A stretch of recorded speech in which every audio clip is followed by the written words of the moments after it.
What is it, Cassie?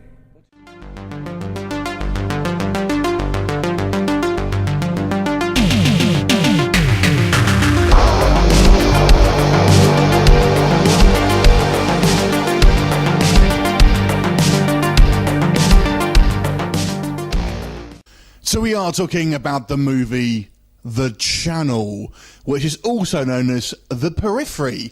Now this one is directed by Tom Lewis, who also wrote this one. And the story here is a kind of demonic possession or haunting type story. First thing you're going to notice is this is a low budget movie, but let me just hold your horses there because I feel this will make it a bit of an unfair shake. But let me tell you a little bit about the plot of this one. It essentially focuses on this young woman called Cassie, who is a kind of a bit of an outcast at school, though she certainly wasn't cast like that, let me tell you. Anyway, she was involved in an automobile accident where a young girl lost her life, and she was in this car with her kind of friends who were basically wasters.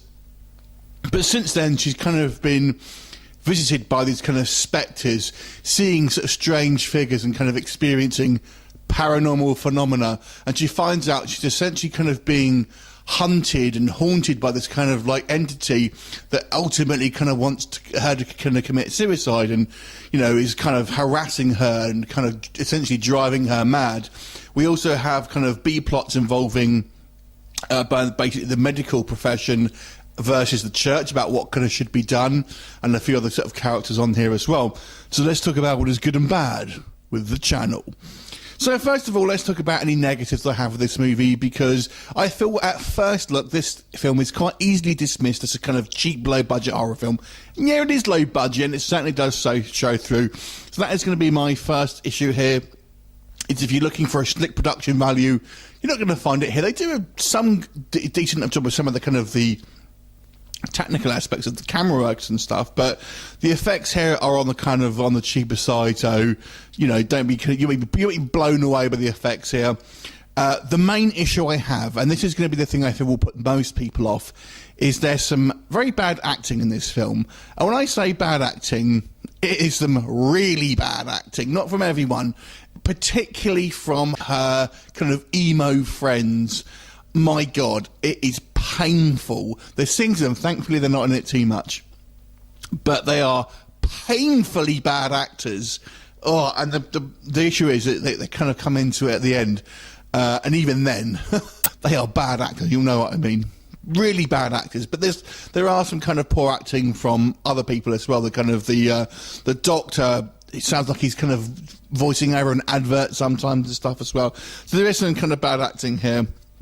And I would say it spends a little bit too much time with kind of just two people talking in an office. There are quite a few scenes where we have two people just sitting down chatting, and we kind of feel like, come on, we kind of want the film to kind of progress. And then finally, my final kind of critique here is the pacing of this film. Actually, I've got two more critiques. The pacing of this film is slow at times, and it drags its heels at the second half of this film. Ultimately, we kind of want to kind of move the story along, and it kind of drags its heels, and the conclusion when we get to that is poorly paced. And the last thing I would say, it's not all that scary. I feel it has the potential to have been. When I come on to the positives, I'll tell you why, but just the way it is, it doesn't really build up any sort of sense of tension or scares. Now, on to the positives here.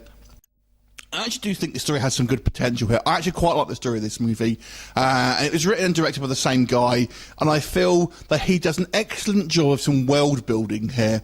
We learn all sorts of things about this kind of what's happening, and it's almost a cross between kind of Final Destination and It Follows.